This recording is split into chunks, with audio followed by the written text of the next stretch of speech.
The Galactic Council had one rule that every species followed without question, and that rule was simple. Never let another predator species near your young, because the instinct to protect offspring was carved deep into every creature's DNA, and millions of years of evolution had taught them this truth over and over again. Commander Krell of the Vrixian Empire knew this rule better than most because his own species had learned it the hard way, centuries ago when they first started exploring space and meeting other civilizations.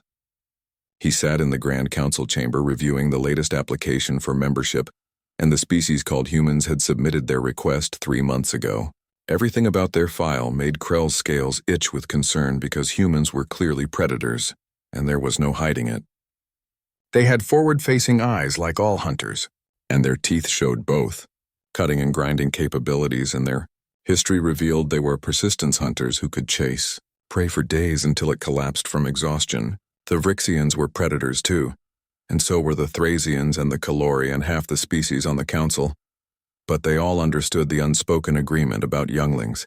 Your cubs stayed with your family and your family alone, and the idea of letting strangers near vulnerable offspring was unthinkable. So when the human delegation arrived for their formal hearing, Krell was prepared to explain these protocols and move on with the standard rejection that most predator species received. The humans entered the chamber with calm confidence, and their leader was a female named Lisa Grant who carried herself with the easy authority of someone used to being listened to.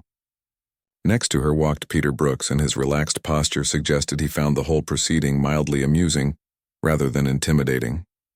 Krell began his standard speech about council protocols and safety, measures and species segregation policies, but he noticed something odd in how the humans were reacting because instead of nodding in understanding, they were exchanging confused glances. He reached the section about offspring protection and explained that younglings of all species were kept strictly separated in designated family quarters, and no mixing was permitted between species, and certainly no unsupervised contact with young from other civilizations. Lisa raised her hand politely and asked if she could ask a clarifying question. Krell gestured for her to proceed, and she said that she wanted to make sure she understood correctly because it sounded like the council kept children completely isolated from other species.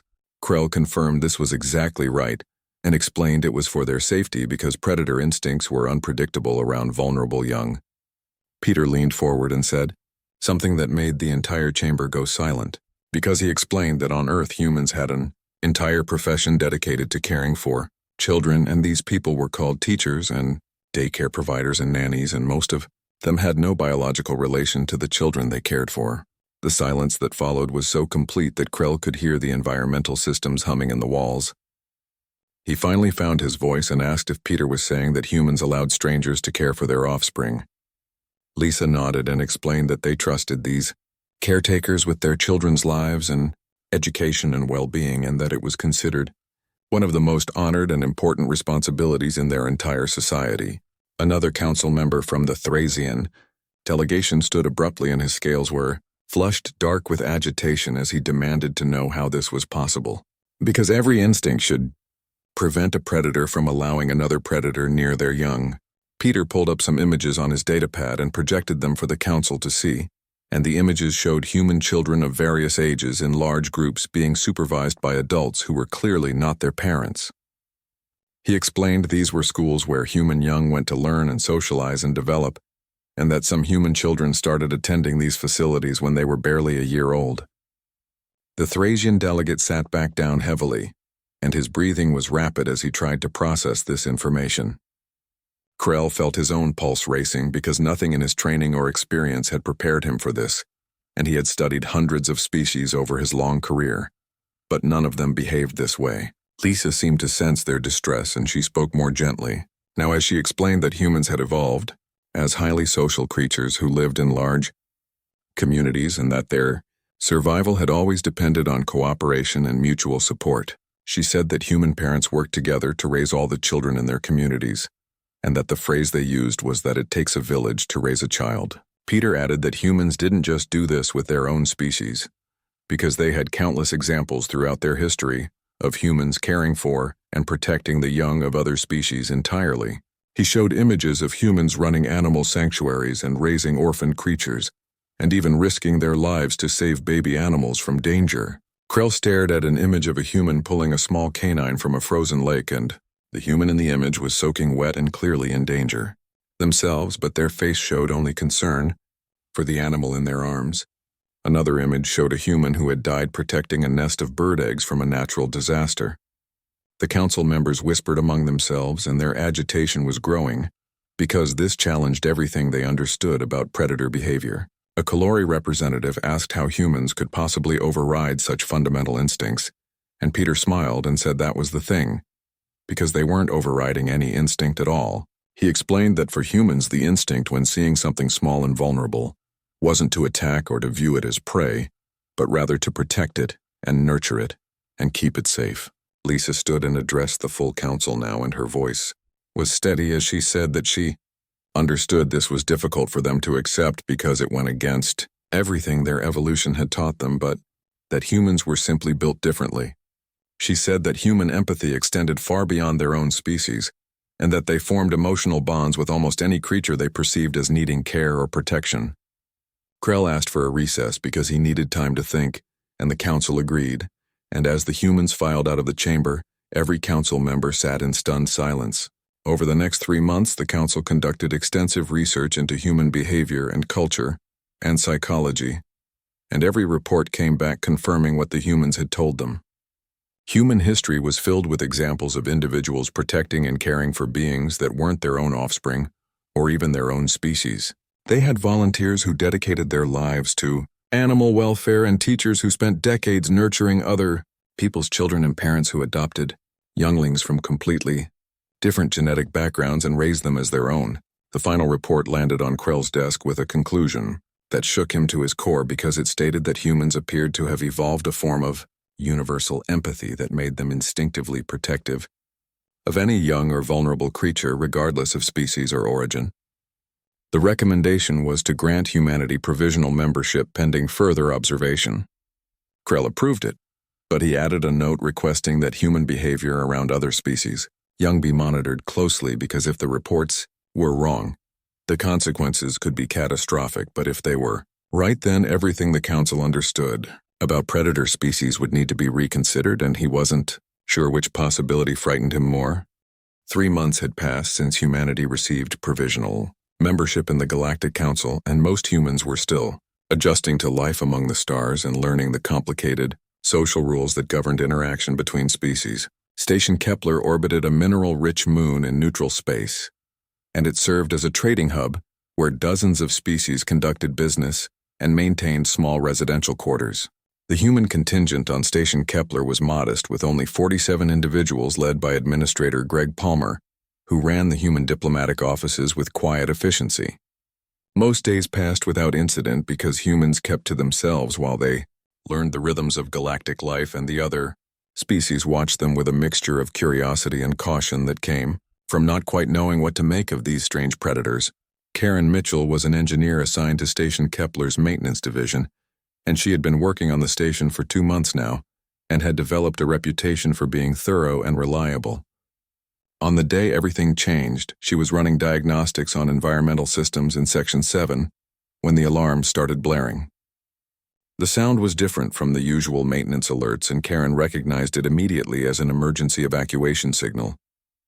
She grabbed her toolkit and ran toward the nearest emergency station to check the displays, and what she saw made her blood run cold because a Thrasian freighter had suffered a catastrophic engine failure during docking procedures.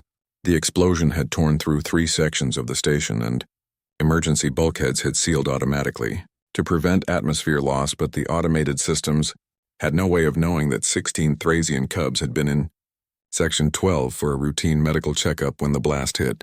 Karen sprinted toward the command center where she found Mara Vex, the Vrixian security chief, coordinating the emergency response.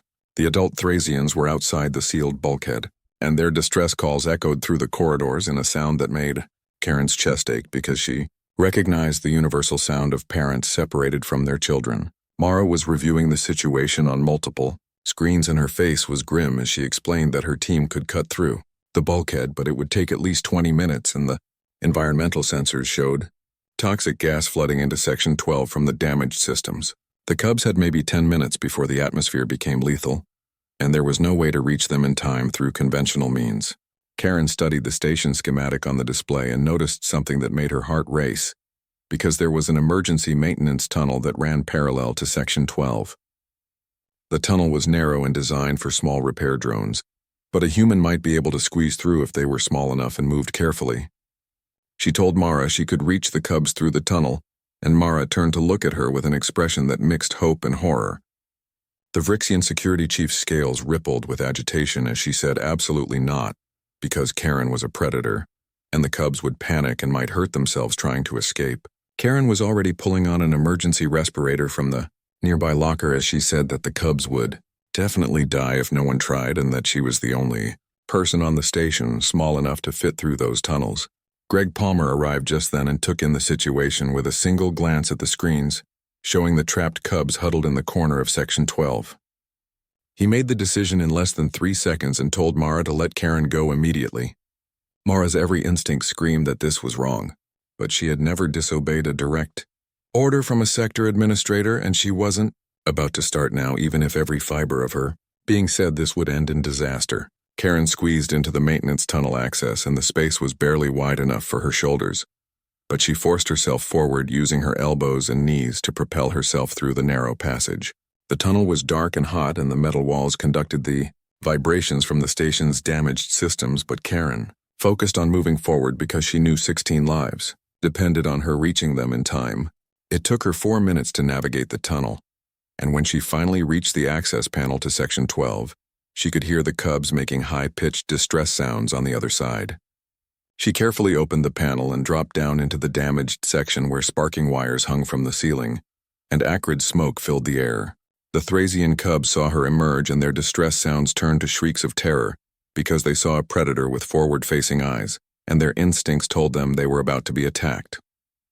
Karen's heart broke at their fear, but she understood it, and she knew she had to move carefully because frightened children could hurt themselves trying to escape. She sat down on the floor, making herself as small and non-threatening as possible, and she began to hum softly, which was something her mother had done when Karen was scared as a child. The sound was gentle and rhythmic, and it seemed to cut through the chaos somehow.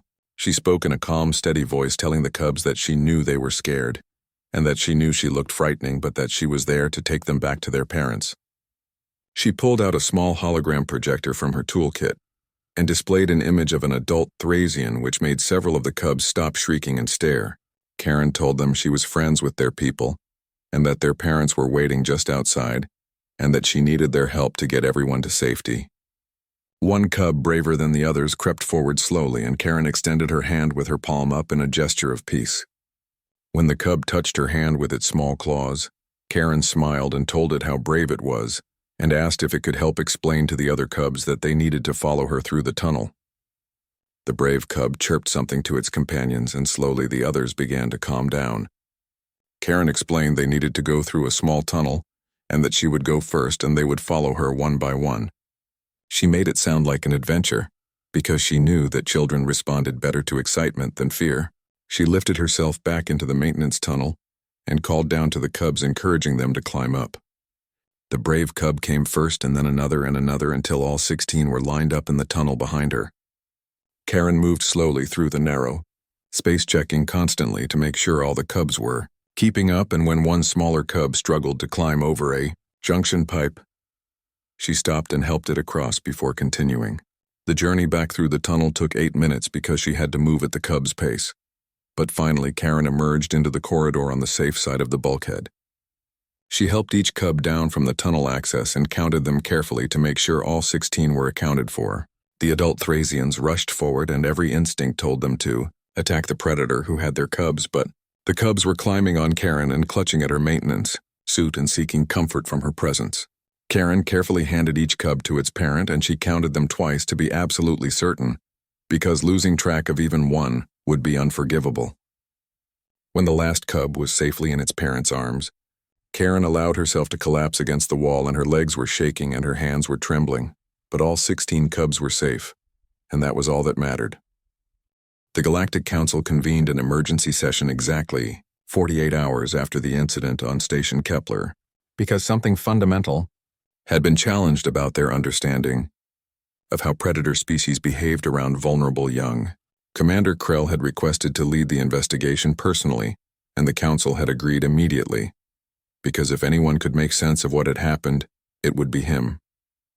The security footage from Station Kepler had been transmitted to every council member, and Krell had watched it 17 times trying to find some explanation that fit within his understanding of predator behavior. But every viewing left him more confused. The footage showed Karen entering Section 12 and the cub's initial panic response, which was exactly what anyone would expect when young prey animals encountered a predator. What happened next defied everything. Krell had learned in his 60 years of studying interspecies dynamics because instead of triggering hunting behaviors, the sight of terrified cubs had triggered something else entirely in the human. Karen had made herself smaller and less threatening, and she had used soft sounds and gentle movements and patient waiting until the cubs felt safe enough to approach her. Krell brought in xenopsychologists from 6 different species to analyze the footage, and their reports all reached the same impossible conclusion. The human had displayed 0 predatory behaviors and no hunting instinct triggers and no aggression markers of any kind. Instead, every single behavior Karen demonstrated fell into what humans called nurturing patterns, which included protection and comfort, and patience and reassurance. Dr. Seth Morris was a Tellarian who specialized in cross-species behavioral analysis, and he had spent 3 weeks studying not just the Station Kepler footage, but thousands of hours of human behavior recordings from Earth. His report landed on Krell's desk with a conclusion that made the commander's scales prickle with unease, because Dr. Morris stated that humans appeared to have evolved a fundamental rewiring of typical predator instincts. Krell called an expanded council session and invited Dr. Morris to present his findings to the full assembly. The Tellarian stood before the council chamber and displayed holographic images from human history as he explained what his team had discovered. The images showed humans caring for orphaned animals and running sanctuaries for endangered species, and individuals who had died protecting creatures that weren't even their own species. Dr. Morris explained that humans had a word for this behavior, and they called it empathy, which meant the ability to understand and share the feelings of another being. He said that all species had some degree of empathy, because without it social bonds couldn't form, but that humans had evolved this trait to an extraordinary degree. The doctor showed footage of humans rescuing animals from natural disasters and raising orphaned wildlife, and forming deep emotional bonds with creatures that would normally be considered prey. One image showed a human who had spent 40 years protecting a species of sea turtle, and the human in the image had gray hair and deeply lined skin, but their eyes were bright with purpose. Another showed a human pulling a deer from a frozen lake at great personal risk, and the deer in the recording had tried to attack the human initially, but the human had simply waited patiently until the deer realized it was being helped. Krell interrupted to ask how this was possible, because every predator species he knew had instincts that marked small, vulnerable creatures as potential prey. Dr. Morris nodded and said that was the remarkable thing, because humans did have those same predator instincts, but they also had something stronger. He explained that humans had evolved as highly social creatures who lived in large cooperative groups, and their survival depended not on being the strongest or fastest, but on their ability to work together and care for each other. This cooperative instinct had apparently grown so strong in humans that it overrode their hunting instincts when they encountered something they perceived as young, or vulnerable, or in need of protection. A Vrixian council member challenged this analysis and said it was one incident with one human, and that didn't prove anything about the species as a whole. Dr. Morris smiled and pulled up more data showing that the Station Kepler incident was far from unique.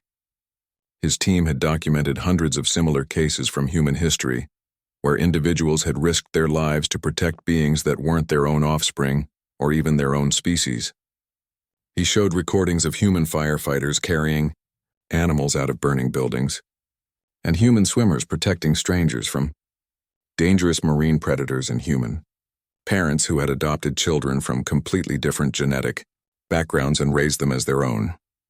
The doctor displayed statistics showing that humans had an entire profession dedicated to caring for the young of their species, and that millions of humans worked as teachers and caregivers and educators. He showed images of human daycare centers where dozens of children gathered under the supervision of adults who had no biological relation to them. The council chamber was silent as they absorbed this information, because it contradicted everything they had believed about how predator species functioned. Krell requested a private meeting with the human delegation, because he needed to understand this from their perspective. Lisa Grant and Peter Brooks arrived with Karen Mitchell, who still bore scratches and bruises from her rescue mission. Krell looked directly at Karen and asked her to explain how she had ignored millions of years of predatory instinct when she saw those cubs. Karen looked genuinely confused by the question, as she said she didn't ignore any instinct because her instinct when she saw those cubs was to help them. She explained that she saw children who were scared and in danger, and that every fiber of her being told her she needed to get them to safety. Krell pressed further, asking how she didn't see prey when she looked at small, vulnerable creatures. Karen's confusion deepened as she said she didn't understand the question because she saw beings who needed help, and that was all that mattered. Lisa leaned forward and said she wanted to share something from human history about a case from their 20th century. She explained that a small human child had fallen into an enclosure with gorillas at a zoo, and gorillas were powerful primates quite capable of killing a human child. But one of the male gorillas, despite having no biological connection to the child, had protected that child from the other gorillas and carried him gently to where human caretakers could retrieve him. She pulled up more examples showing dolphins protecting humans from sharks and dogs, pulling children from burning buildings, and elephants adopting orphaned calves from other herds. Lisa said this kind of cross-species empathy wasn't unique to humans, but that humans seemed to have evolved it to an unusual degree. Peter added that humans thought this came from their evolution as social creatures who relied on cooperation for survival. He said that human success as a species came not from being the strongest or fastest, but from their ability to work together and care for each other, and eventually they had extended that care beyond just their immediate family groups. Karen spoke quietly, saying that humans had a word for this quality, and they called it humanity. She said it meant showing compassion and kindness and empathy, especially to those who were vulnerable. Krell sat back in his chair and his mind was racing because if this was true, then everything the Council believed about predator species needed to be reconsidered. He asked if humans truly believed they could be trusted with the young of other species. Lisa met his eyes steadily and said that humans wouldn't just protect the young of other species, but that they would cherish them, because that's what humans did when they saw children in need. 3 weeks after the Council investigation concluded, the Thracian parents whose cubs had been rescued requested a formal audience with the Galactic Council, and this was unusual because civilian requests for council time were rarely granted. Commander Krell approved the request because he was curious about what the Thracians wanted to say, and when the parents entered the council chamber, he could see they had prepared something significant. Therakix was the spokesperson for the group, and she stood before the assembled council members with her scales showing the formal pattern of someone making an important proposal. She began by thanking the council for hearing them, and then she said something that made every council member sit forward in their seats because she announced that the Thracian parents wanted to establish an exchange program with humanity.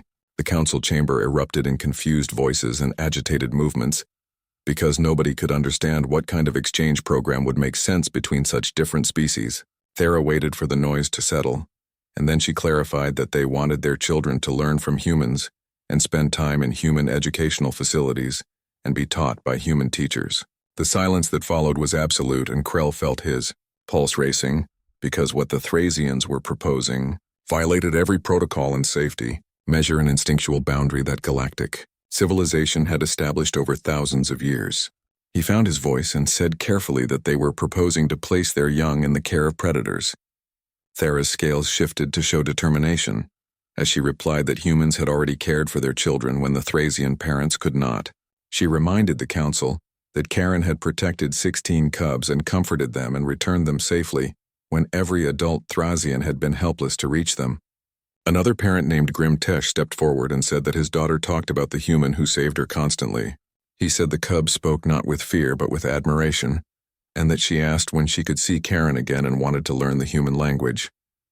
A Kalori council member objected strongly, saying this was madness born of trauma, and that the parents weren't thinking clearly because of the emotional aftermath of nearly losing their cubs. But Thera shook her head and explained that they had spent 3 weeks thinking about nothing else and consulting with child psychologists and discussing it endlessly among themselves.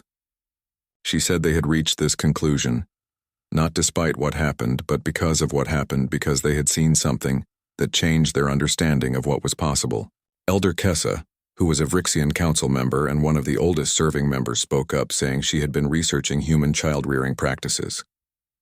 She displayed holographic data showing human schools and kindergartens and daycare centers, explaining that humans had entire systems built around the idea that the young should be cared for by trained specialists. She said that humans trusted strangers with their most precious resource, which was their next generation, and that this trust was fundamental to how human society functioned. Dr. Morris added that his research showed human children thrived under this system because they developed strong social bonds, not just with family, but with their entire community. He explained that human teachers became trusted figures and mentors and protectors, and that this created resilient and well-adjusted young who grew into adults capable of complex social cooperation. Krell felt the ground shifting beneath everything he believed, because if what they were suggesting became policy, it would require completely reassessing how species interacted and how offspring were protected and how trust was built between civilizations. He said carefully that what they were proposing would have implications far beyond just Thrasian-human relations, because if one species trusted humans with their young, then the precedent would pressure others to do the same. Lisa Grant stood to address the council, and her voice was steady as she said that humans understood the magnitude of what was being discussed. She acknowledged that it went against millions of years of evolutionary instinct for predator species to trust other predators with their vulnerable young, but she said that maybe humanity's greatest contribution to the Galactic Council wasn't their technology, or their military strength, or their diplomatic skills, but rather their capacity to see children as children regardless of what species they belonged to. She said humans weren't asking the Council to abandon their caution, but rather to trust that humans would protect the cubs of other species as fiercely as they protected their own offspring. Peter Brooks added that humans understood the Council's skepticism was justified, and that one incident didn't prove a species-wide trait. He suggested starting small with pilot programs and controlled environments where human caretakers could work alongside the parents of other species. He said every interaction would be monitored and studied and documented, because humans wanted the Council to see the truth of what they were capable of. A heated debate followed, with Council members arguing passionately on both sides, because some saw the potential for unprecedented cooperation, while others saw only catastrophic risk.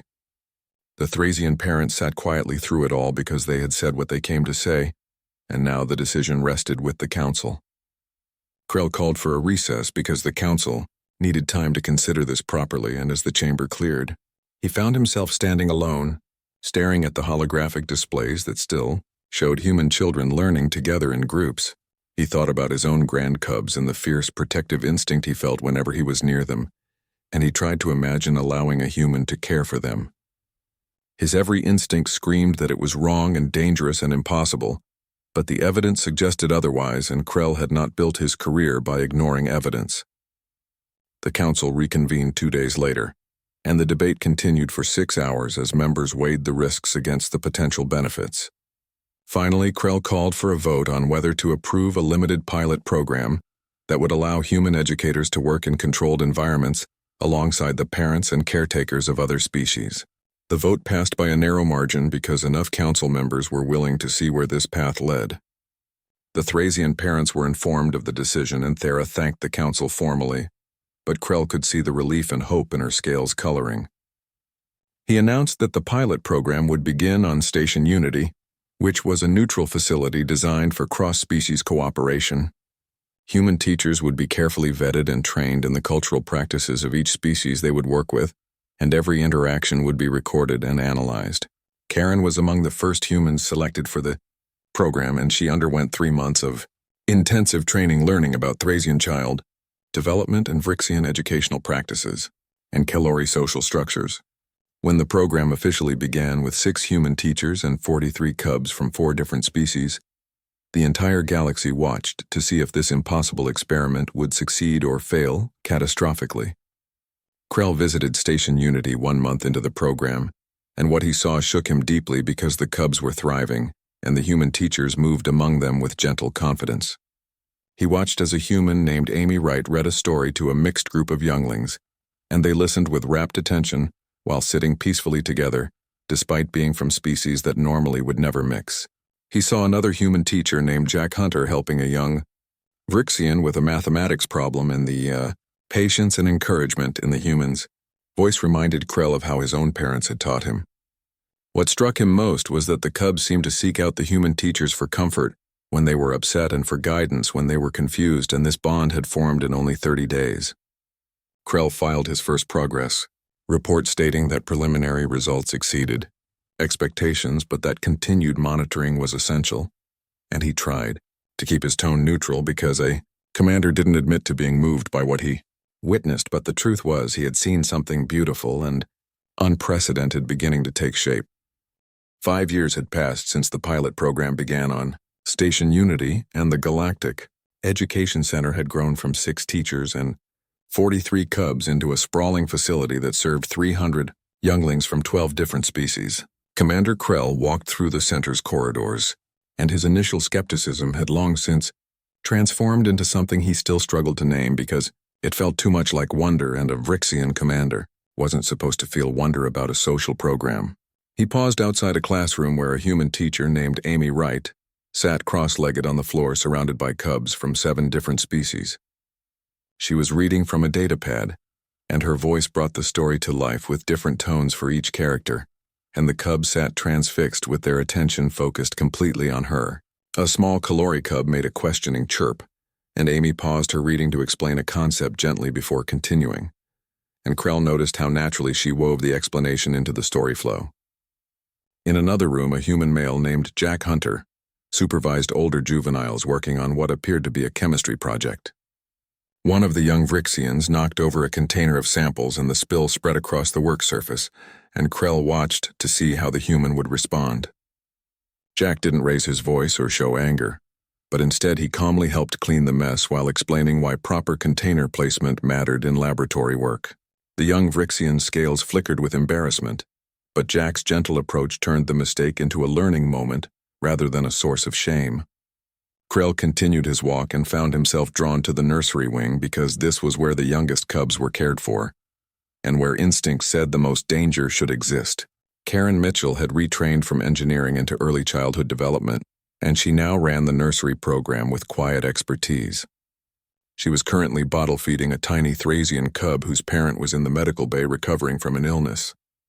The cub was barely 4 weeks old, and its scales showed the soft blue-green color of contentment as it fed peacefully in Karen's arms. Around the nursery, cribs held infants from 9 different species, and each crib was monitored carefully, but the atmosphere was calm and peaceful. Krell approached quietly and asked how Karen managed to care for such vulnerable young without triggering any predatory instincts. Karen looked up with a gentle smile and said that humans didn't override any instinct because this was their instinct. She explained that when humans saw something small and vulnerable and in need of care, their natural response was to provide protection and comfort and nurturing. She placed the now sleeping Thrasian cub in its crib and tucked a soft blanket around its small form with movements that spoke of long practice. Karen said that human parents taught their children 3 fundamental things, which were that they were loved, and that they were safe, and that they mattered. She added that humans didn't just say these things to their own offspring, but to every child they encountered because every young one deserved to hear it. Krell looked around the nursery at the peaceful scene of predators caring for the young of other predator species, and he thought about how impossible this should be. Everything his evolution had taught him said this couldn't work, but the evidence surrounded him in sleeping cubs and contented infants.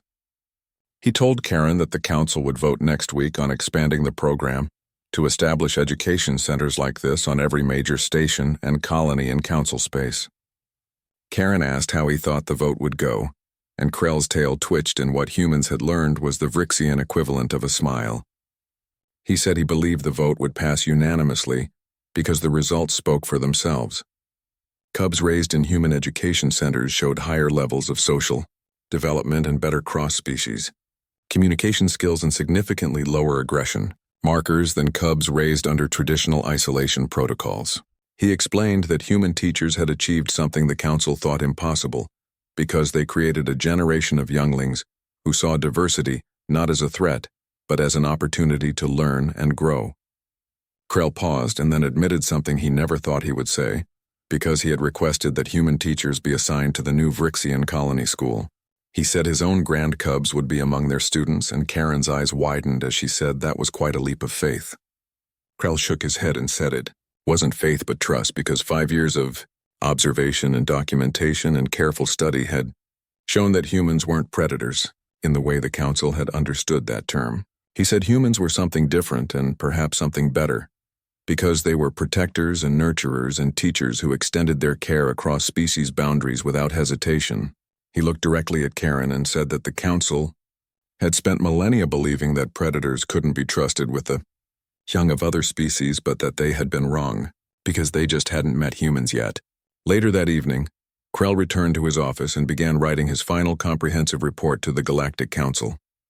He included footage from the Education Center and testimonials from parents of dozens of species and developmental statistics that painted an undeniable picture of success. But he concluded his report with an observation that he knew would be quoted for generations, because it captured the fundamental shift that humanity had brought to galactic civilization. He wrote that evolution had taught every species to protect their own young fiercely because survival demanded it, but that humans forced them to ask a different question. What if a species evolved the instinct to protect all young regardless of species or origin? The answer was that such a species didn't just survive, but united others and brought them together in ways that pure strength never could. He wrote that humanity had shown the Council that the greatest power wasn't the ability to destroy threats, but the capacity to nurture across all boundaries and build bridges where walls had stood before. The vote came 1 week later, and it passed unanimously, just as Krell had predicted, because the evidence was overwhelming and undeniable. Within a decade, human educators were considered essential personnel on every station and colony and settlement in Council space. The sight of human teachers surrounded by cubs from various species became so commonplace that younglings grew up never questioning it, because this was simply how their world worked. Karen eventually retired from active teaching, but not before training 3 generations of human educators in what became known as the Galactic Childcare Standard. She received the Council's highest civilian honor, though she always insisted she had simply done what any human would do. 20 years after the Station Kepler incident, a young Thracian named Kix entered the Council chambers for his first day as a junior diplomat, and he was the first of his generation to hold such a position at such a young age. During his confirmation hearing, he was asked what had inspired him to pursue interspecies diplomacy, and his answer was recorded and played in schools across the galaxy. He said that when he was very small, he had been trapped in a dangerous situation, and a human named Karen had risked her life to save him and his companions. He said she taught him that safety came not from staying separated from other species, but from reaching across differences with compassion and courage.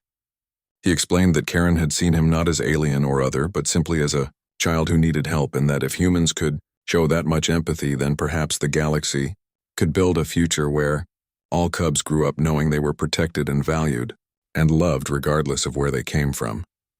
His confirmation passed unanimously, and in the gallery Karen sat with gray hair now, but still attending council sessions when she could, and she smiled with quiet pride. The day predators realized why humans could be trusted with their cubs wasn't just one day, but rather the beginning of a transformation that reshaped galactic civilization. And it started with one human engineer who saw frightened children and knew without question that her job was to bring them home safe, because that's what humans do.